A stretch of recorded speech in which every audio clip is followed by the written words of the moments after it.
শুভেন্দু অধিকারী বিরোধী দলনেতা হিসাবে শুধু নয়, বিজেপি দলের সর্বে সর্বা এই মর্মে মমতা ব্যানার্জি নিজে দেখতে চায়। জগাদা কি জগাদা টিআরপি পেতে চাইছিল, মানে রাজ্য সভাপতি আমার খুব ইচ্ছে হয়েছিল জগাদা। মক্কাতে মারা গেছে বলে কেউ যদি মক্কা শব্দটাকে নিয়ে খিল্লি করে, অসম্মান করে, গোটা পৃথিবীর মুসলমান সমাজ কিন্তু খেপে যেত। ইয়েস, যদি মারে কলসির কানা, তাই বলে কি প্রেম দেব না? এই মুহূর্তে শুভেন্দু অধিকারী কি করলো? শুভেন্দু অধিকারী পরিষ্কার করে বুঝিয়ে দিল, পশ্চিমবঙ্গে মমতা ব্যানার্জির পর সেকেন্ড সবচেয়ে গুরুত্বপূর্ণ পলিটিক্যাল পার্সোনালিটি তিনি একলা, তার ধারে কাছে কেউ নেই। 26,000-এর প্যানেলকে বাতিল করবেন না। 26,000-এর মধ্যে যারা সৎ শিক্ষক শিক্ষিকা, তাদের চাকরি নষ্ট করা যায় না। আপনার আইন বলে 10 জন অপরাধী ছাড়া পেয়ে যাবে, যাক একজন নিরপরাধী শাস্তি না পায়। আপনি একজন তুখোড় অ্যাডভোকেট, আপনি তো কখনোই ওই 5,000 10,000 অপরাধীদের জন্য, ওই কাঁকরের জন্য বাকি 15,000 20,000 চালকে আপনি গঙ্গা জলে ফেলে দিতে পারেন না। ওটা তীব্র আক্রমণ নয়, ওটা হচ্ছে তীব্র ভালোবাসা, তীব্র আদর, তীব্র আপ্যায়ন। ওটা ছিল বাম হাত, অভিষেক ছিল ডান হাত। ডান হাত ডান হাতের জায়গায় আছে, দিদির বাম হাতটা কেটে গেছে, তাই বাম হাতটা জোড়া লাগাতে চায়। তাই শুভেন্দু অধিকারীকে একটু হাইলাইটেড করতে চায়। শুভেন্দু অধিকারী বিরোধী দলনেতা হিসাবে শুধু নয়, বিজেপি দলের সর্বে সর্বা এই মর্মে মমতা ব্যানার্জি নিজে দেখতে চায়। জানি না দিল্লির কোনো নির্দেশ আছে কিনা, নাহলে এ কথা কোনোদিন বলতে পারে? না হলে এ কথা কোনোদিন বলতে পারে? আমাকে জঙ্গি বলেছে, সন্ত্রাসবাদী বলেছে, সাম্প্রদায়িক বলেছে, মোল্লা বলেছে, মোল্লাদের সরকার বলেছে, মুসলিম লীগ বলেছে। আমি বড়দাকে বলে দেবো, ছোটদা শুভেন্দু বলেছে, বড়দা নরেন্দ্র মোদীকে বলে দেবো। আমি অভিযোগ করে দেবো, আমার সাথে লাগতে হবে না। এরকম কি বলে? কেউ যদি প্রকৃত খারাপ কাজ করে তাহলে তো তার বিরুদ্ধে আইনত অ্যাকশন নেবে। উনি তো মুখ্যমন্ত্রী, উনি তো রাজ্যের মুখ্যমন্ত্রী, উনি তো অ্যাকশন নেবে। উনি অ্যাকশন না নিয়ে বলছে প্রধানমন্ত্রীর কাছে অভিযোগ। অভিযোগ করে প্রধানমন্ত্রী কি করবে? প্রধানমন্ত্রী বলে আচ্ছা ঠিক আছে, বলেছে ওকে ডেটে দেবো। এখন ছোট ছেলে বোঝো তো, ওকে নিয়ে তো ভাবো কেন? ওকে একটু হাইলাইট করো। জগার সাথে একটা আলাদা ব্যাপার হয়েছিল, শুভেন্দুদার ভাই আর জগাদা কি জগাদা টিআরপি পেতে চাইছিল, মানে রাজ্য সভাপতি আমার খুব ইচ্ছে হয়েছিল জগাদার। অর্থাৎ শুভেন্দুর ভাই যখন করাপ্টেড, তাহলে শুভেন্দু বাজে লোক, অন্য পার্টি থেকে এসছে আবার, তাই তার বিরুদ্ধে অ্যাকশন হোক, শুধু সময়ের অপেক্ষা অ্যাকশন।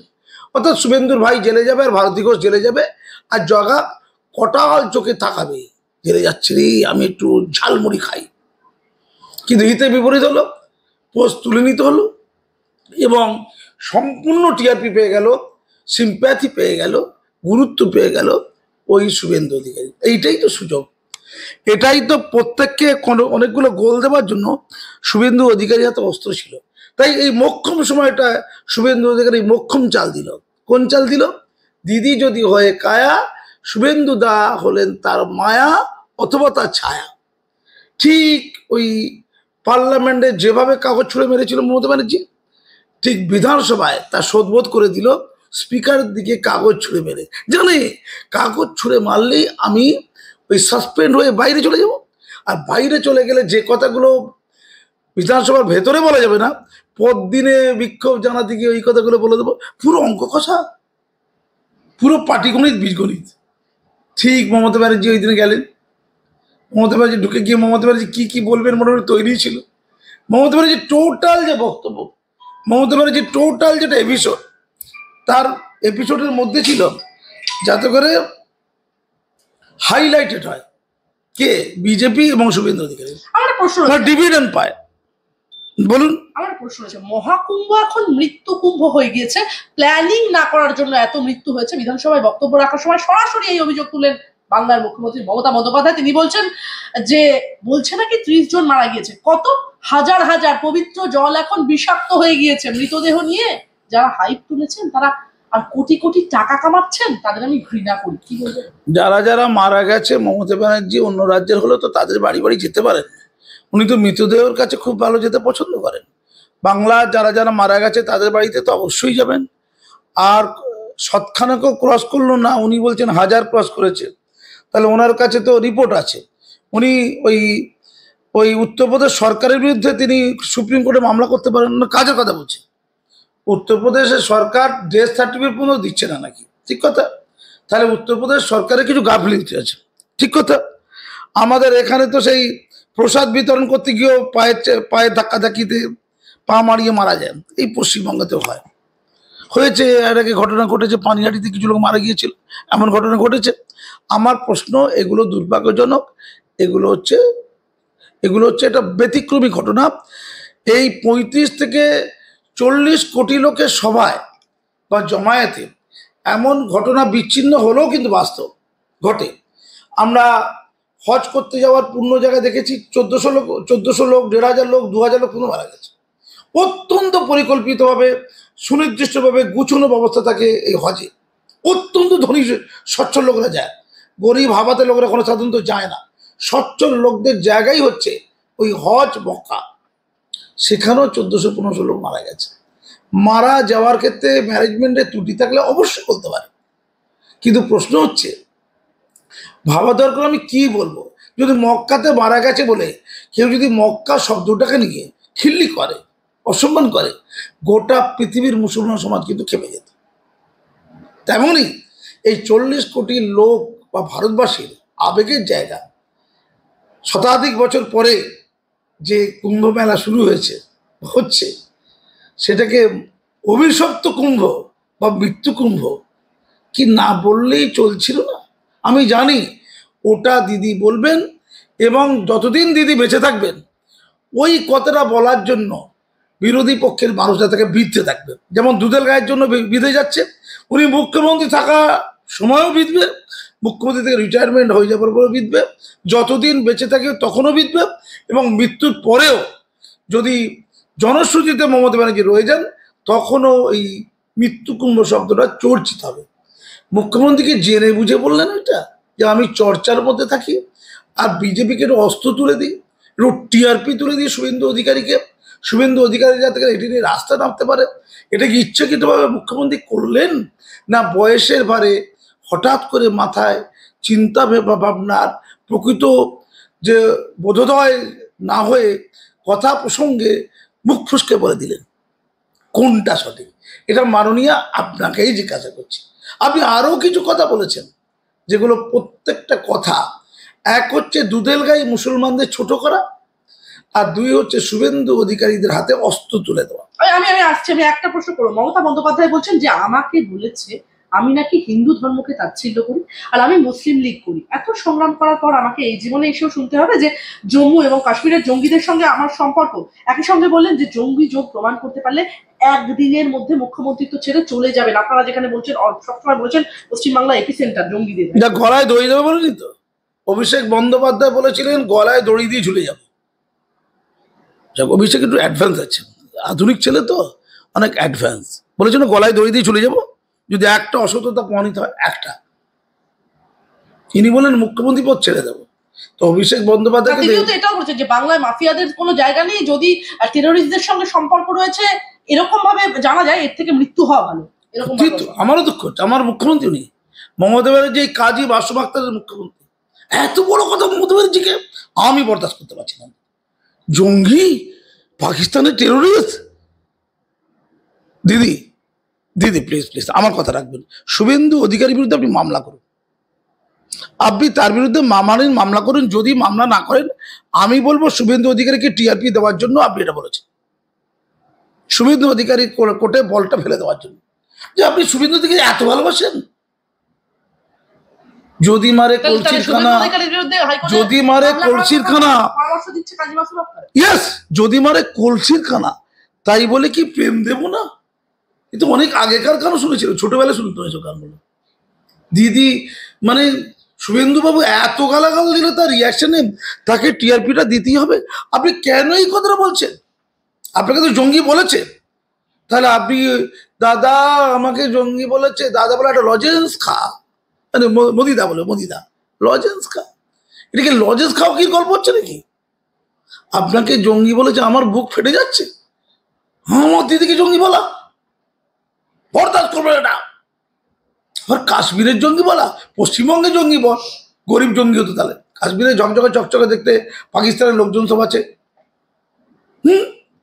আরে ওইখানে তো হাসান ইমরান বলে একটা লোক আছে, হাসান ইমরান, আজকে নিউজ দেখছিলাম, তার নাকি বিরাট বাংলাদেশ লোক আছে, তার বিরাট বাংলাদেশ লোক আছে। আজকে খবরের কাগজে একটা বিখ্যাত খবরের কাগজের অনলাইন পোর্টালে দেখছিলাম, যাই না বাংলাদেশ চোখ।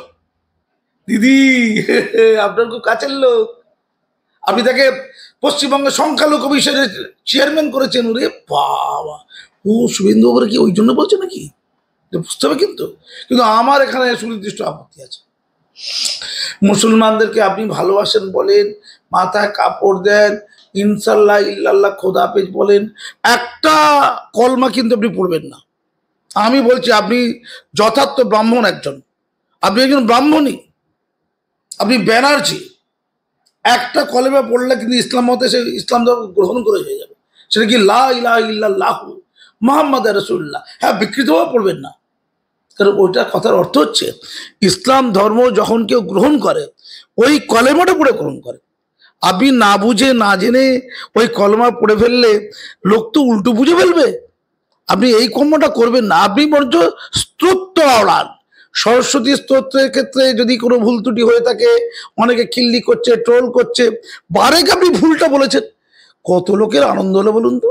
কত লোক ট্রোল করলো, মিম করলো, ইউটিউবাররা ইউটিউব করলো, ইনকাম করলো। এইরকম একটু একটু ভুল হলে তো দরকার মানুষের, তো বাংলা তো একটা, এটা তো রুজিরুটির জায়গা, এখানেও তো রুজিরুটি হচ্ছে লোকের। তো আপনি এইগুলো করুন, আপনি তিনবার রোজ পুজো করেন। তারপরে আপনি জগন্নাথের মন্দির করছেন, এবং সেই জগন্নাথ মন্দিরে উদার দরজা। আমি আশা করি সংখ্যালঘু আমরাও ঢুকতে পারবো। উড়িষ্যায় আমরা ঢুকতে পারি না, নিষিদ্ধ আছে, অহিন্দুদের প্রবেশ নিষেধ লেখা আছে পরিষ্কার। আমি অন্য রাজ্যে গিয়েছিলাম, সেখানেও দেখলাম নিষিদ্ধ। আমি রাঁচিতে গিয়েছিলাম, ওখানেও জগন্নাথের মন্দির আছে, ওখানেও নিষিদ্ধ। আমার কি দুঃখ মনে ব্যথা হয়েছে, সেই ব্যথা দিদি দূর করে দিচ্ছে না। আমি বলিনি কি খাবে কি পরবে, ওরা কি মরে যাবে? কিরে ভাই, মানে মুসলমানদের খাওয়া, মুসলমানদের পড়া, মুসলমানদের বেঁচে থাকা তার শুভেন্দু অধিকারীদের হাতে। মানে নিজের যোগ্যতায় মুসলমানরা খেতে পায় না, নিজের যোগ্যতায় মুসলমানরা পড়তে পারে না, মানে উলঙ্গ হয়ে যাবে, নাগা সন্ন্যাসী হয়ে যাবে মুসলমান। দিদি যদি না চান, তাহলে মুসলমানদের পশ্চিমবঙ্গে কেউ আছে নাকি যে খেতে পাবে, পড়তে পাবে, বা জীবনে বেঁচে থাকবে? এটা বলার অর্থ কি দিদি? আপনি কি মনে করেন মুসলমানরা এত ক্ষয়রোগ্রস্ত, এত দুর্বল, এত হতদরিদ্র, এত অসহায় যে তাদের বেঁচে থাকা, তাদের পড়তে কাপড় চোপড় পরা, মানে টুপি দাড়ি রেখে পাঞ্জাবি পায়জামা পরা, অথবা তাদের বেঁচে থাকা সব শুভেন্দু অধিকারী যায় হাতে? তাই কি বলছেন শুভেন্দু অধিকারী কি খেতে দেবে না, পড়তে দেবে না, বাঁচতে দেবে না? এগুলো বলুন কেন বুঝলেন না? শুভেন্দু অধিকারী যদি না চায় যে মোল্লারা খেতে পাবে না, পড়তে পাবে না, বাঁচতে পারবে না, তাহলে কি তারা খেতে পড়তে বাঁচতে পারবে না? নাকি আপনি না চাইলে পারবে না? এটা বলুন তাকে। মুসলমানরা যারা ব্যবসাপত্র, চাকরি বাকরি, ছোট কাজ, টুকিটাই কাজ করে যারা বেঁচে আছে, তারা তো গায়ের ঘাম জড়ি বেঁচে থাকে। তারা কি কারো আশীর্বাদ পায়ের জুতো নিয়ে বেঁচে থাকে নাকি? পায়ের ধুলো নিয়ে বেঁচে থাকে নাকি? আমি জানি কিছু পা চাটা মুসলমান আপনার চারিদিকে গোল হয়ে ঘুরে বেড়ায়, ওটা কিন্তু পশ্চিমবঙ্গের গায়ের ঘাম জড়ানো মুসলমানদের সাথে সমতুল্য নয়। তারা খেটে খায়, কারো আশীর্বাদে খায় না। আপনার লক্ষ্মীর ভাণ্ডারের টাকা না পেলেও তারা বেঁচে থাকবে। যখন লক্ষ্মীর ভাণ্ডার ছিল না, তখনও বাংলায় মুসলমানরা বেঁচে ছিল না। আমি পরিষ্কার করে বলি, একথা আপনি বলবেন না। আপনি একথা বলা মানে মুসলমান সমাজকে অসম্মান করা। Being a member of the society, আমি আপনার এই বক্তব্য নিতে পারলাম না, হজম করতে পারলাম না। পরিষ্কার করে আপনাকে বলে দিলাম, মুসলমানদের খাওয়া, মুসলমানদের পড়া, মুসলমানদের বেঁচে থাকা শুভেন্দু অধিকারীদের ক্ষমতাতে নেই, আপনার ক্ষমতাতে নেই। আপনি যতই দুধের গাই বলুন। বাম আমলে আপনিও ছিলেন না, শুভেন্দু অধিকারীরাও ছিলেন না, তখনও তো বেঁচে ছিল। কংগ্রেস আমলেও মুসলমানরা বেঁচে ছিল, নিজেদের অধিকার বলে। আপনার সময় মুসলমানরা মন্ত্রিত্বে কম কেন? 35% মুসলমানদের মধ্যে আপনার টোটাল ভোটের 65% ভোট মুসলমানদের ভোট। আপনি যত ভোট পেয়েছেন তার 65% মোট ভোট মুসলমানদের। আমি অনেক আগেই বলেছিলাম আপনার সরকার বেসিক্যালি মুসলমানদের সরকার। শুভেন্দু অধিকারী এতদিন পর ওই কথাটাই বলেছে। সেই মুসলমানদের আপনি হয়তো লক্ষ্মীর ভান্ডার দেন, তাহলে আপনি কি আপনি হয়তো স্বাস্থ্যসাথীর সুযোগ দেন, তাহলে আপনি খেতে পড়তে পারার সাথে এটা কি ছোট করে নয়? আমি কি কাজী বাসু আক্তার মুখে বলবো শুভেন্দু অধিকারী হিন্দু ব্রাহ্মণদের খেতে দেবে না, পড়তে দেবে না, তাদের বাঁচতে দেবে না, হিন্দু ব্রাহ্মণরা এত তুচ্ছ করবে? এটা বলতে পারি? হিন্দু ব্রাহ্মণরা অর্থাৎ মমতা ব্যানার্জিরা কারো দয়া খায় না, নিজের যোগ্যতায় খায়। কারো দয়ায় পড়ে না, নিজের যোগ্যতায় পড়ে। কারো দয়া বেঁচে নেই, নিজের যোগ্যতায় বেঁচে আছে। আমি পরিষ্কার করে বলছি, এটা আসলে ঘুরিয়ে মুসলমান সমাজ কত অসহায়, কত উপেক্ষণীয়, কত নির্ভরশীল অন্যের উপরে, বিশেষ করে দিদির উপরে। আপনি কি এইটা বলতে চাইলেন নাকি? আপনার অস্তিত্ব যদি পৃথিবীতে না থাকে, আপনার তৃণমূল দল যদি পৃথিবীতে না থাকে, মুসলমানরা বাঁচবে না? এই কথা কি বললো? তাহলে কি উত্তরপ্রদেশের মুসলমান বেঁচে নেই? গুজরাটের মুসলমান বেঁচে নেই? আসামে মুসলমান বেঁচে নেই? আপনি কি বলছেন আগে বলুন, পরিষ্কার করে খোলসা করে বলুন। দিল্লিতে বিজেপি এখন ক্ষমতা এসেছে, তাহলে দিল্লিতে কি জামা মসজিদ থাকবে না? ওখানে কি মুসলমানরা বেঁচে নেই? কেউ সব মরে যাবে, সব চায়না হয়ে যাবে, সব উইঘুর মুসলমান হয়ে যাবে, সব রোহিঙ্গা মুসলমান হয়ে যাবে? কি বলতে চাইছে বলুনটা? আমি অনেক দূরেই কথা বলছি। এ কথা পশ্চিমবঙ্গে কাজী মাসুম আক্তার বলতে পারে, এবং আগামীকাল থেকে এই কথাকে টুকলি পাবে গোটা পশ্চিমবঙ্গ। আগামীকাল থেকে আমার এই কথাকে গোটা পশ্চিমবঙ্গ টুকলি পাবে, টুকলি। শুভেন্দু অধিকারী অনেক পরেই কথাটা বলেছেন, খুব তো ভুল বলেনি, কিন্তু মুসলিম লীগ এই কথাটা বলা, এই ডক্টর ইউনূসের সরকার বলা, এটা তার রাজনৈতিক আকছাকছি প্রমাণ। আমি ওই দিকে তো যাচ্ছি না, কিন্তু মমতা ব্যানার্জি এর পরিপ্রেক্ষিতে যেটা বলেছে অত্যন্ত ভয়ঙ্কর, যে মুসলমানরা সব খেপে যাবে, খেপে গিয়ে রেগে যাবে, তারা ইনশাল্লাহ বলে ফেলতে পারে। ইনশাল্লাহ বলেই তারা রাস্তায় নেমে পড়লে সামলাতে পারবে তো? ভয়ঙ্কর কথা। তবে পশ্চিমবঙ্গে কোনো ল অর্ডার নেই, অর্থাৎ একদিকে মুসলমান যুযুদান দুটো পক্ষ, আর একদিকে যে অমুসলমান সংখ্যাগুরু সম্প্রদায়, যুযুদান দুটো পক্ষ যে কোনো সময় লেগে যেতে পারে, লাখ ভেলকি লাখ, কি বই এটা বলা যায়? তার মানে 35%, 30% সংখ্যালঘুদের ভয়ে 65% সংখ্যালঘুরা ভয়ে গর্তে ঢুকে যাবে। এটা বলা মানে কি 65% সংখ্যাগুরু অংশের লোকদের ঐক্যবদ্ধ করা? এটা বলা মানে বিজেপিকে টিআরপি দেওয়া? এটা বলা মানে নরেন্দ্র মোদী হাত শক্ত করা? এটা বলা মানে 2026 ইলেকশনে যে ভোটটা বিজেপি পেত না সেই ভোটটা বিজেপিকে পাইয়ে দেওয়া? আমি তো উল্টে বলছি। দিদি একটা কথা বলবো, আরএসএস এর সাথে আমার কোনো দ্বন্দ্ব নেই, আপনারও দ্বন্দ্ব নেই। আপনি কিন্তু আরএসএস কে খুব ভালোবাসেন। বিজেপি আরএসএস কে যতটা ভালোবাসে, আপনি মনে হয় আপনি একটু বেশি ভালোবাসেন। এটা বলার মাধ্যমে আপনি তো বলে দিলেন যা হচ্ছে ব্যাস হচ্ছে, যা টিআরপি পাচ্ছে শুভেন্দু অধিকারী। শুনেন, এই মুহূর্তে শুভেন্দু অধিকারী কি করলো? শুভেন্দু অধিকারী পরিষ্কার করে বুঝিয়ে দিল, পশ্চিমবঙ্গে মমতা ব্যানার্জির পর সেকেন্ড সবচেয়ে গুরুত্বপূর্ণ পলিটিক্যাল পার্সোনালিটি তিনি, একলা, তার ধারে কাছে কেউ নেই। মমতা ব্যানার্জি যদি 100 হয়, শুভেন্দু অধিকারী 80 বা 90। তারপরে অন্যান্য পলিটিক্যাল পার্সোনালিটি গুলো 20-30-এর মধ্যে আটকে আছে। আপনি তো বলে দিচ্ছেন আপনার কাজের দ্বারা শুভেন্দু অধিকারীর প্রাসঙ্গিকতার কথা, আপনি তোকে টিআরপি দিয়ে দিলেন, আপনি তো বিজেপিতে তাকে অপ্রতিদ্বন্দ্বী করে দিলেন। এখন টোটাল বিজেপি দলটা, যারা শুভেন্দু অধিকারী সভাপতি হবে কিনা এটা নিয়ে প্রশ্ন ছিল, এখন তো তিনি অবিসংবাদিক নেতা হয়ে গেছেন। বিজেপি পার্টির এই 2 দিনের মধ্যে হয়ে গেছে। এই জগাদা শুভেন্দু অধিকারী ভাই সম্পর্কে কমেন্ট করার পরিপ্রেক্ষিতে এই 2-4 দিনের মধ্যে শুভেন্দু অধিকারী যা টিআরপি পেয়েছে, এবার শুভেন্দু অধিকারী করবে কি বলুন তো? দিদির পদাঙ্ক অনুসরণ করে তিনি মাঝে মাঝে বিরাট বিরাট ধর্ণা করবেন আর অনশন করবেন। শুভেন্দু দা, শুভেন্দু বাবু কি বলেছে আপনাকে ডাকি, আপনি একটা কাজ করুন, এইটুকু করুন তো, মাঝে মাঝে একটু অনশন করবেন না। আপনি বেশি দিন করলে আমি অবশ্য আপনাকে লুকিয়ে লুকিয়ে ওই ফলের জুস খাইয়ে দেবো, শরীর খারাপ হবে না। আপনি অনশন করুন, বিভিন্ন ইস্যুতে করুন, অনেক ইস্যু পেয়ে গেছেন আপনি অলরেডি। যে ওরা যদি আক্রমণ করে দেন, তাহলে সামলাতে পারবেন তো? এবার আপনি সামলানোর অঙ্ক কষুন। এবার শুভেন্দু অধিকারী বলবেন আমরা কিভাবে সামলাতে হয় দেখিয়ে দেবো।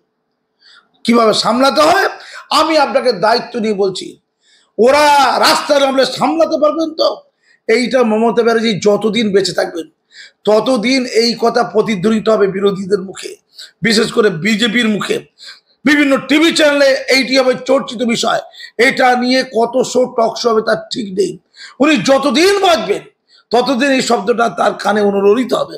ওই কথাটাই তিনি বিধানসভাতে বললেন। একদম 25,753 জন শিক্ষক এবং শিক্ষাকর্মীর যে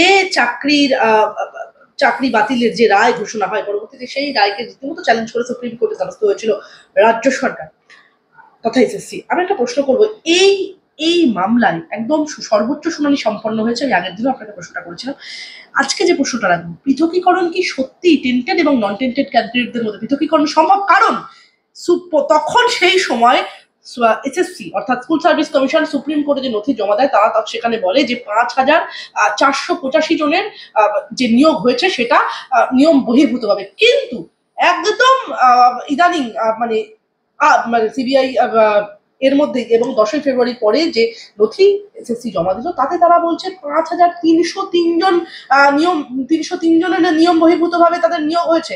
এইখানেই তো একদম পুরো সাদৃশ্য থাকছে না, তাদেরই হলফনামা বারংবার তাদের যে রিপোর্ট তারা পেশ করছে তাতেই কোনো সাদৃশ্য থাকছে না।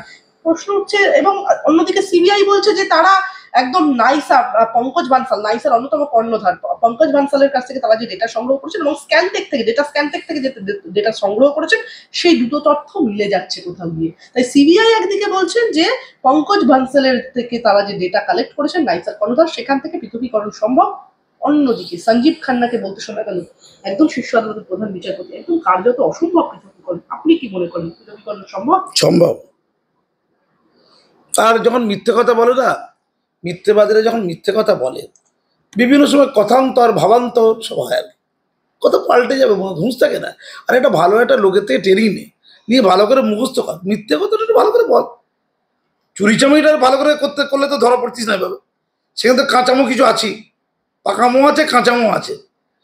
কিন্তু এই যে বানানো গল্পগুলো বলছিস সেটাও একটু মুখস্থ কর। তাই বিভিন্ন দিনে বিভিন্ন রকম বক্তব্য হয়ে যাচ্ছে। যেমন তিলোত্তমার ঘটনা, ওই 4 জন যারা বন্ধু শেষ মুহূর্তে ছিল, যারা ওই ডাক্তার বন্ধু যারা ডিনারে ছিল 4 জন বন্ধু, তারা কেউ বলছে কার্পেট ছিল সবুজ আর কেউ বলছে কার্পেট ছিল লাল। মানে ওরা হচ্ছে এবারে র্যাডারে থাকার কথা, ওদের কিন্তু কেউ জেলে ঢোকায়নি। তাই তিলোত্তমার ঘটনা ঘটেনি, হয়নি। আমি বলেছি যেটা, যে এই 500 5,000 হোক আর 10,000 হোক, এই যে জাল শিক্ষক, এই যে পয়সা নিয়ে শিক্ষক নিয়োগ হয়েছে, দুর্নীতি হয়েছে, করেছে তো সার্ভিস কমিশন বা অন্য কেউ, তাদেরকে ধরে লকআপে ঢুকিয়ে আমাকে একটু ডাকবে না, কিভাবে 3rd ডিগ্রিটা প্রয়োগ করতে হবে একটু বলে দেবো। বেধড়ক পার ঠিক হয়ে যাবে, বেরিয়ে যাবে, সব বেরিয়ে যাবে। ওদের ঘরে রাখা আছে, লুকোনো আছে, প্রত্যেকটা নথির কপি আমি বলছি সব লুকোনো আছে ওদের বাড়িতে।